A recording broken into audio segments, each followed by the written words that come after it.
जय हिंद साथियों, अनुप क्लासेस में आप सबका स्वागत है। तो देखिए मेरे भाई, आज हम कुछ मैथ के क्वेश्चनों को प्रैक्टिस करेंगे जो कि रेलवे ग्रुप डी में ऐसे क्वेश्चन देखने के लिए मिल रहे हैं। जिन जिन मेरे भाइयों का अभी एग्जाम बाकी है वो ऐसे क्वेश्चनों को देख करके जाए।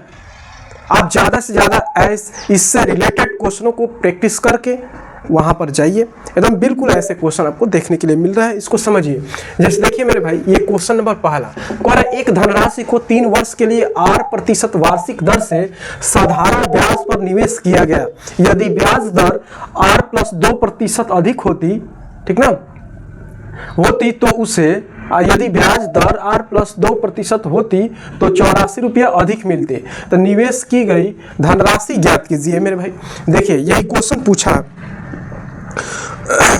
अब चलिए, ये साधारण ब्याज और चक्रवृद्धि ब्याज से एकदम 1-2 क्वेश्चन तो एकदम बिल्कुल आएंगे, इतना तो लिख करके रखिए।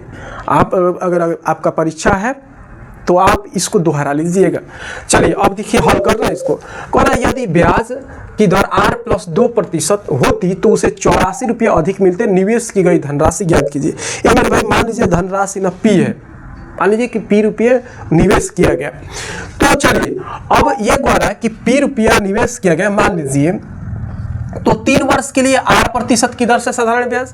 अब कह रहा है कि अगर इसका मान 2 अधिक होता, पहले 8 था अब 2 अधिक होता तो 84 रुपये अधिक मिलता, तो साधारण ब्याज, तो निवेश की गई धनराशि ज्ञात कीजिए। मान लीजिए P है, ये मेरे भाई मूलधन गुणे दर, यही ना अधिक है, तो 8+2% अधिक होती कितने वर्ष के लिए? 3 वर्ष के लिए। अब बटा में 100, यही ना, इसमें से इसको घटा देंगे तो कितना अधिक होता, यही तो मिल जाता, यही तो मिलेगा। इसमें से इसको घटा करके बराबर कर दीजिए, माइनस P गुणे 3 वर्ष गुणे R, PRT, P R और T मतलब 3 अपान में 100। मेरे भाई कितना हो जाएगा? कितना? 84। यही समीकरण बनेगा, इसको हल कर देंगे, P का मान निकाल देंगे, आंसर आ जाएगा। चलिए इसको हल कराइए तो कितना हो जाएगा, गुणा करेंगे तो 3PR मेरे भाई प्लस 3 दूनी के 6P, ठीक, अपान में 100 हो गया, ठीक ना, माइनस 3PR बटा में 100 इक्वल टू कितना हो जाएगा मेरे भाई? 84। कोनो दिक्कत? चलिए आगे बढ़िए। अब देखिएगा 100 एलसीएम ले लीजिए, ठीक, 100 से 100 कैंसिल, तो 3PR अब प्लस मेरे भाई कितना? 6P, ये कट गया तो 3PR अब बराबर कितना हो जाएगा? 84, ठीक है। अब देखिए, ये 3PR से 3PR कैंसिल, तो 6P बराबर इसका इसमें गुणा हो जाएगा 8400, ठीक, कोनो दिक्कत? तो P बराबर 8400 अब बटा में कितना हो जाएगा मेरे भाई? 6, भाग दे दीजिए, 6 एकम में 6, 6 चौके 24, यानी मूलधन कितना है? 1400 रुपया। देख लीजिए ऑप्शन नंबर कौन सा है? ऑप्शन नंबर डी वाला सही है। तो चक्रवृद्धि ब्याज और साधारण ब्याज से 1-2 क्वेश्चन एकदम बिल्कुल देखने के लिए मिलेंगे। आप साधारण ब्याज और चक्रवृद्धि ब्याज जो चैप्टर, इसको दोहरा करके जाइएगा और इससे रिलेटेड और भी क्वेश्चन करके जाइएगा। चलिए तो अगला क्वेश्चन देखते हैं, जो कि ये भी क्वेश्चन मोस्ट इंपोर्टेंट है। अब चलिए मेरे भाई, क्वेश्चन नंबर दूसरा देखिए कैसे हल कर रहे हैं। कह रहा है, वैशाली कार द्वारा एक निश्चित दूरी 50 किलोमीटर प्रति घंटा की गति से तय करती है और 10 किलोमीटर प्रति घंटा से की चाल से साइकिल से उसी रास्ते से अपने मूल स्थान पर आ जाती है। एक बार जाती है और एक बार वापस आती है उसी स्थान से। यदि पूरी यात्रा में उसके द्वारा लिया गया समय 2 घंटे 24 मिनट था तो उसके द्वारा तय की गई कुल दूरी ज्ञात कीजिए। अब देखिए, समय बराबर क्या होता है? समय बराबर दूरी बटा में चाल होता।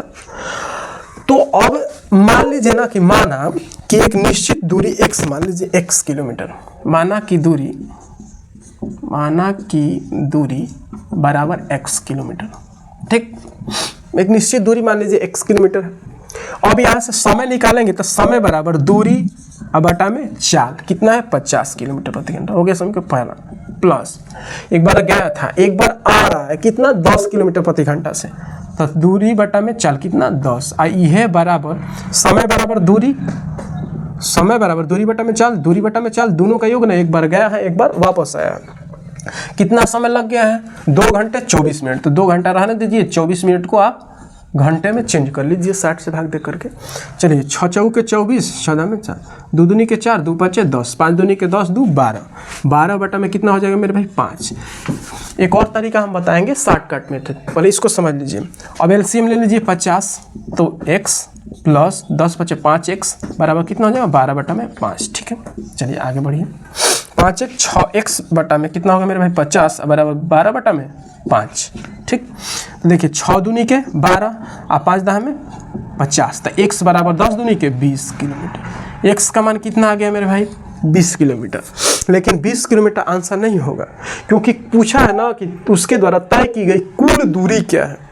कुल दूरी तो एक बार गया है और एक बार वापस आया है, तो इसके बीच की दूरी तो 20 किलोमीटर होगी। एक बार जाएगा तो 20 किलोमीटर, एक बार आएगा तो 20 किलोमीटर। यानी यहाँ से तय की गई कुल दूरी, तय की गई कुल दूरी x प्लस x यानी 2x, तो 2 गुणे कितना हो जाएगा मेरे भाई 20, तो कितना होगा 40 किलोमीटर। यहीं पे ना ध्यान रखिएगा, मेरे भाई क्या करते हैं कि तुरंत यहाँ से करके और 20 वाले ऑप्शन करके आ जाते हैं, वो गलत होगा, क्योंकि एक बार गया है एक बार वापस आया है। तो दूरी हमेशा ना, जितनी भी दूरी किसे कहते हैं, एकांक समय में तय की गई कुल मार्ग की लंबाई को दूरी कहते हैं। आप एक बार गए 20 किलोमीटर, एक बार वापस आए 20 किलोमीटर, तो 20 40 किलोमीटर। इसका आंसर क्या होगा, ये वाला ऑप्शन नंबर 20 सही होगा। ऐसे हल करेंगे। चलिए एक और इसका मेथड है शॉर्टकट में, कैसे हम इसको करते हैं, चलिए देखिए बता रहे हैं। इसको मिटा दे रहे हैं, लिख लीजिएगा। देखिए जब ऐसे क्वेश्चन आएगा ना तो तेजी में किस प्रकार करेंगे, इन चालों का गुणनफल कर देंगे 50 गुणे 10 मेरे भाई, 50 गुणे 10 और बटा में इसका योगफल करेंगे 50 10 60 और गुणे समय कितना है 2 घंटे 24 मिनट। तो 2 घंटा है मेरे भाई, 2 घंटा 24 मिनट को आप घंटे में चेंज कर दीजिए। तो अभी करें 6 चौक 24, 14 में 2 दूनी के 4, 2 5 5 दूनी 10, 2 12 बटा में कितना हो जाए मेरे भाई 5। ये घंटा में चेंज हो गया, मिनट में था, देखिए घंटे मिनट में था तो ये घंटे में चेंज कर दीजिए। चलिए इससे कैंसिल, 6 दूनी के 12 और 5 दहा 50, तो कितना हो जाएगा 20 किलोमीटर। कितना हो गया मेरे भाई 20 किलोमीटर। ये दूरी निकल कर, उनके बीच की दूरी निकल कर आई है, लेकिन एक बार गया है एक बार वापस आया है, इसलिए 20 गुणे 2 कितना हो जाएगा 40 किलोमीटर प्रति घंटा। अरे 40 किलोमीटर दूरी, उसके द्वारा तय की गई दूरी 40 किलोमीटर होगा। तो चलिए अगला क्वेश्चन देखते हैं। ऐसे क्वेश्चन पूछे जा रहे हैं, थोड़ा सा आप प्रैक्टिस करके जाइए। चलिए नेक्स्ट क्वेश्चन देखिए मेरा भाई, क्वेश्चन नंबर 3 रखा है, एक लंबवृत्तीय शंकु के आधार का व्यास 20 सेंटीमीटर है और इसकी तिर्यक ऊंचाई 10.5 सेंटीमीटर है। लंबवृत्तीय शंकु का वक्र पृष्ठ का क्षेत्रफल ज्ञात कीजिए। देखिए एक शंकु है, चलिए एक शंकु हम बना दे रहे हैं इस प्रकार। शंकु तो जानते ही हैं, इस प्रकार ये शंकु बन गया। इसका आधार का व्यास मतलब त्रिज्या हो जाएगा ना मेरे भाई 10 सेंटीमीटर। ठीक है, इसकी तिर्यक ऊंचाई 10.5 है, यही तिर्यक ऊंचाई होती है और ये हाइट होता है। चलिए तो कह रहा लंबवृत्तीय शंकु का पृष्ठीय क्षेत्रफल ज्ञात कीजिए सेंटीमीटर स्क्वायर में। तो देखिए शंकु का आयतन 1/3 पाई आर स्क्वायर एच होता है, शंकु का वक्र पृष्ठ पाई आर एल होता है और शंकु का संपूर्ण पृष्ठ pi r l plus pi r square होता है। ठीक ना, ये याद होना चाहिए। चलिए तो हल करें वक्र पृष्ठ का क्षेत्रफल। वक्र पृष्ठीय क्षेत्रफल कैसे ज्ञात, वक्र पृष्ठीय क्षेत्रफल, शंकु का वक्र पृष्ठ क्षेत्रफल पाई आर एल होता है। पाई का मान 22/7 का प्रयोग करना है, आर का 10 निकाल दिए और एल का 10.5 है मेरे भाई, हो गया। तो 22/7 ये 10 से दशमलव हट जाएगा, यानी 105 हो जाएगा, हट जाएगा, ये 10 से दशमलव हट गया। 7 एकम में 7, 7 बचे 35, ठीक है ना। 15 दूनी के 30 के 0, 3 बचा, 15 30 3 33 सेंटीमीटर स्क्वायर, 330 सेंटीमीटर स्क्वायर। कौन सा ऑप्शन होगा, तो ऑप्शन नंबर सी सही होगा। अगर शंकु का आयतन पूछता, देख लीजिए आयतन का सूत्र होता है 1/3 पाई आर स्क्वायर एच। वक्र पृष्ठ का क्षेत्रफल बता दिए, संपूर्ण पृष्ठ का क्षेत्रफल, संपूर्ण पृष्ठीय क्षेत्रफल, संपूर्ण पृष्ठीय क्षेत्रफल होता है इसका सूत्र कि pi r l plus pi r square. तो पाई आर कामा ले लेंगे तो एल प्लस आर बच जाएगा सेंटीमीटर वर्ग इकाई में। क्षेत्रफल वर्ग इकाई में और आयतन घन इकाई में आता है। समझ में आया। तो मेंसुरेशन से ये क्वेश्चन था, मेंसुरेशन से भी एक आध दो क्वेश्चन पूछे जा रहे हैं। जैसे ये वृत्त है, शंकु है, गोला है, बेलन है, ये सब इनके जितने भी फार्मूले इसको याद रखिए। अगर फार्मूला याद है तो आप इन क्वेश्चनों को बहुत जल्दी में हल कर पाएंगे। तो चलिए अगला क्वेश्चन देखते हैं। और इससे मेंसुरेशन से भी क्वेश्चन पूछे जा रहे हैं, तो आप ज़्यादा से ज़्यादा ऐसे क्वेश्चनों को प्रैक्टिस कीजिए। चलिए अब देखिए क्वेश्चन नंबर 4। देखिए मेरे भाई, जिन मेरे भाई का अभी एग्जाम बाकी है ना, वो इन क्वेश्चनों को आप ना जैसे हम हल करा रहे हैं तो आप हमको देखने से, इसको सॉल्व करने से पहले इस वीडियो को रोक करके सॉल्व करके देखिएगा अपने से। आप अपनी क्षमताओं को पहचानिए, क्या हम कर सकते हैं। अगर नहीं आ रहा है तो इसको समझिए। चलिए देखिए, हम बता रहे हैं दो प्राकृतिक संख्या 6:5 के अनुपात में है और उनके लघुत्तम समवर्तक और महत्तम समवर्तक का गुणनफल 6750 है, तो संख्याओं का योगफल ज्ञात कीजिए। अब क्या करेंगे, ये संख्या माना, ये मान लीजिए 6x संख्या है और एक 5x है, पहली 6x है दूसरी 5x है, इनका लघुत्तम निकाल दीजिए, एलसीएम मेरे भाई। तो एलसीएम कितना होगा, 6×5 = 30x हो जाएगा और एचसीएफ कितना हो जाएगा, तो x हो जाएगा, जो कामा मिलता है वही होता है। और इन्हीं का गुणनफल, गुणनफल मतलब 30x गुणे x मेरे भाई, इन्हीं का गुणनफल 6750 है, ठीक है ना। तो 30x का स्क्वायर बराबर 6750। क्या दिक्कत है, तो x का स्क्वायर का मान निकाल लीजिए, 0 से 0 कैंसिल और 3 से कटाइए, 3 दूनी के 6, 3 दूनी के 6, 3 5 15, x स्क्वायर बराबर, यानी x बराबर कितना हो जाएगा 15, ठीक ना। 15 का ये वर्गमूल है 225। चलिए x का मान 15 आ गया, तो क्या पूछा है, तो कह रहा है संख्याओं का योग ज्ञात कीजिए। संख्याएं योग यही ना है, 6×5 = 11x, संख्याओं का योग 11x, तो 11 गुणा कितना हो जाएगा मेरे भाई 15। अरे संख्याओं का योग, हाँ, तो 6×5 = 11, 11x 11 गुणे 15, 11×5 = 55 और 11 का 11×5 = 16, ठीक ना। 165 कितना हो जाएगा, इसका ऑप्शन नंबर ए सही होगा। बिल्कुल आसान क्वेश्चन पूछे जा रहे हैं, वहाँ पे यही दिक्कत होती है ना मेरे भाई कि टाइम चलता है और टाइम के अंदर करना अति आवश्यक होता है। अगर क्वेश्चनों को अगर टाइम के अंदर नहीं बना पाते हैं तो उसका करने का कोई मतलब नहीं। इसलिए मेरे भाई ज़्यादा से ज़्यादा देखिए, मैथ रीजनिंग ज़्यादा से ज़्यादा आप प्रैक्टिस कीजिए। जितना प्रैक्टिस करेंगे उतने आप कम समय में क्वेश्चनों को सॉल्व कर सकते हैं। इसीलिए प्रैक्टिस करना एकदम जरूरी है। तो चलिए नेक्स्ट क्वेश्चन देखिएगा, जो कि वो भी क्वेश्चन महत्वपूर्ण है, जो कि परीक्षाओं में बार बार पूछे जाते हैं।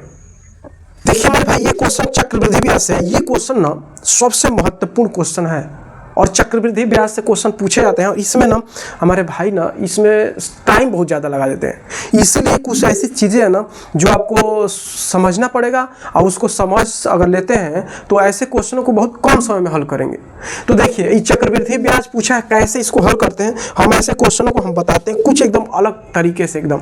देखिए ये कह रहा है 6 महीने है ना, तो पहले तो ना महीने को वर्ष में पहले चेंज करेंगे। और एक चीज़ और है मेरे भाई, प्रतिवर्ष की दर से तिमाही रूप में। देखिए तिमाही रूप, छमाही रूप, दो चीजें देता है। हम बता रहे हैं ये चीजें क्या होती है। देखिए पहले लिख लीजिए क्या क्या दिया है। पी का मान दिया है 32,000, चलिए लिख लीजिए, ठीक है। टी का मान मेरे भाई ना ये 6 महीने है, तो इस 12 से भाग देंगे, ठीक। 6 दूनी के 12, 1/2 वर्ष, महीने को वर्ष में चेंज कर दीजिए। आर का मान मेरे भाई 12% है। अब देखिएगा, यहीं पे ध्यान दीजिएगा, जब ना तिमाही दे देगा तो एक वर्ष में को 3 महीना होगा। तो एक वर्ष में को 3 महीना होगा, तो 3 3 6 3 9 3 4 बार 4 गो होगा, 4 गो 3 महीना होगा। तो क्या काम करेंगे, जब तिमाही देगा तो दर में 4 से भाग दे देते हैं, 4 × 12, 3%, और समय में 4 से मेरे भाई ना गुणा कर देते हैं, 2 दूनी के 4। फिर एक बार समझिएगा, देखिए जब भी ना यहाँ पे छमाही अगर तिमाही दे, तो तिमाही देगा तो ये सोचिएगा कि एक वर्ष में को गो तिमाही, तो एक वर्ष में 4 गो तिमाही होगा, क्योंकि 4 बार 3 3 3 3, 4 बार 3 महीना रहेगा, तब 12 महीना हो जाएगा और एक वर्ष हो जाएगा। और छमाही रहेगा तो एक वर्ष में 2 गो छमाही, क्योंकि 6 महीना 2 बार पड़ेगा, तो उसमें दर में 2 से भाग और समय में 2 से गुणा। अगर तिमाही दे दे तो दर में 4 से भाग और समय में 4 से गुणा कर देते हैं। वही चीजें की है। अब हम इसको नहीं लेना, अब इन दोनों चीजों को लेकर के हल करना है। अब चलिए यही तो चीजें हम बताते हैं। 2 वर्ष के लिए ना, 2 वर्ष के लिए अगर पूछेगा ना मेरे भाई, तो 2 1 लिख लीजिएगा और तुरंत यहाँ मल्टीप्लाई, यहाँ पे मल्टीप्लाई। 2 वर्ष के लिए, 3 वर्ष का 3 3 1, 4 वर्ष 4 6 4 1 होता है, एकदम बिल्कुल अलग है। यहाँ से चक्रवृद्धि ब्याज तुरंत निकलेगा। देखिए अब क्या काम कीजिए कि 32,000 लिख लिए इसे, और आर मतलब 3, अब बटा में 100, 1 2 1 2, 3 दूनी के 6, तितली के 9, 960, यहाँ पे 960 लिख देंगे मेरे भाई, हो गया। उसके बाद अब फिर 960 का फिर 3% निकाल देंगे, बस आपका क्वेश्चन हल हो गया। 36 18 और 29 27 1 28 और बटा में 10, यानी 28.8। 36 18 और 29 27 1 28, ठीक है, 28.8 हो जाएगा मेरे भाई। अब क्या काम करेंगे, गुणा कर दीजिए, 6 दूनी के 12 और 9 दूनी 18, 1 19, यानी 1920 हो गया। अब प्लस, ये प्लस जोड़ेंगे और ये 28.8। अब कुछ नहीं करना मेरे भाई, जोड़ दीजिए, यानी 1920.0, ये 28.8 जोड़ दीजिए, 8.8 2 2 4 9 1, यानी 1948.8। देख लीजिए 1948.8 ये वाला आपका आंसर होगा। एकदम बिल्कुल आसान है। यही चीज़ें हैं कि आपको ये तो सीखना पड़ेगा। 2 वर्ष के लिए कहेगा ना, देखिए लिख दे रहे हैं, 2 वर्ष के लिए 2 1 होगा मेरे भाई। 3 वर्ष के लिए अगर निकालना होगा चक्रवृद्धि ब्याज तो 3 3 1 होता है। 4 वर्ष के लिए अगर निकालना हो तो 4 6 4 1 होता है। 5 वर्ष के लिए नहीं पूछा जाता है, लेकिन 5 6 7 इतना तक नहीं जाता, 2 3 4 यही पूछा जाता है। तो ये अगर याद है ना मेरे भाई, तो चक्रवृद्धि ब्याज बहुत तेजी से हल करेंगे। तो चलिए अगला क्वेश्चन देखते हैं, जो कि ये भी महत्वपूर्ण चीज़ है और हम बार बार बता रहे हैं मेरे भाई कि चक्रवृद्धि ब्याज और साधारण ब्याज, मेंसुरेशन, कुछ ऐसे चैप्टर है ना जिनसे क्वेश्चन तो पूछे ही जाते हैं, केवल रेलवे में नहीं अन्य प्रतियोगी परीक्षाओं में पूछे जाते हैं। आप देखिए, तो चलिए अगला क्वेश्चन देखिए। इस क्वेश्चन को देखिए, कह रहा 12 सेंटीमीटर भुजा वाला एक समबाहु त्रिभुज एक वृत्त के अंदर बना है। समबाहु त्रिभुज वृत्त के अंदर बना है। देखिए मेरे भाई, ये समबाहु त्रिभुज है और यह समबाहु त्रिभुज वृत्त के अंदर ही बना है। समबाहु त्रिभुज वृत्त के अंदर बना है। तो कह रहा है कि वृत्त का क्षेत्रफल ज्ञात कीजिए। तो देखिए समबाहु त्रिभुज की समबाहु त्रिभुज का परिवृत्त की त्रिज्या, ये सूत्र होता है मेरे भाई, याद रखिएगा, a/√3 होता है परिवृत्त की त्रिज्या। जब त्रिज्या हम ज्ञात कर लेंगे तो वृत्त का क्षेत्रफल ज्ञात हो जाएगा अपने आप। और अंतः वृत्त की त्रिज्या a/2√3 होता है, ठीक। लेकिन परिवृत्त है तो परिवृत्त की त्रिज्या हम ज्ञात करेंगे। तो कितना दिया है त्रिभुज का, 12 सेंटीमीटर भुजा है, ठीक ना। तो r बराबर, त्रिज्या को r से डिनोट कर दे रहा है, 12 बटा में क्या हो जाएगा, √3। हर पर में कर देंगे मेरे भाई, तो 3/3 हो जाएगा अंडर। तो ये 12√3 बटा में कितना हो जाएगा, 3 3 दूनी के 3 चौक के 12, यानी 4 कितना हो जाएगा मेरे भाई, 3। ये हो गया वृत्त, अरे त्रिज्या आ गया। तो वृत्त का क्षेत्रफल पूछा है, वृत्त का क्षेत्रफल। तो वृत्त का क्षेत्रफल क्या होता है मेरे भाई, पाई r स्क्वायर। तो पाई के रूप में दिया r², मतलब कि 4√3 का स्क्वायर इस पर का, ठीक है ना, कोनो दिक्कत। यहाँ लिख दे रहा है 4√3, ठीक। अब आगे कर लीजिए, पाई गुणे ये हो जाएगा 16 या 48, यानी 48 का हो जाएगा पाई सेंटीमीटर स्क्वायर। यही वृत्त का क्या होगा, क्षेत्रफल होगा। ये वाला ऑप्शन 48, सी वाला ऑप्शन सही होगा। तो चलिए मेरे भाई आज के लिए बस इतना ही। और देखिए, अगर हमारे द्वारा जो भी कुछ चीज़ें हैं, जो मैथ में या साइंस में या रीजनिंग में जो भी कुछ हम बताते हैं आपको समझ में आता है, तो आप इस वीडियो को ज़्यादा से ज़्यादा शेयर, लाइक और कमेंट करना ना भूलिए। कमेंट बॉक्स में एकदम ज़रूर बताइए कि आपको ये वीडियो कैसा लगता है, आपको कौन से क्वेश्चन नहीं आते हैं जो भी हम बता रहे हैं, या ये भी आप बता सकते हैं उसमें कि आपको कैसे क्वेश्चन पसंद है या कैसे क्वेश्चन आपको दिक्कत होती है हल करने में। वैसे क्वेश्चन आप कमेंट बॉक्स में अगर लिख दीजिए, हम फिर अगला वीडियो बनाएंगे तो उसी क्वेश्चनों के साथ हम शुरुआत कर देंगे। तो चलिए मेरे भाई, फिर हम अगले दिन मिलेंगे कुछ नए क्वेश्चनों के साथ। तो जय हिंद।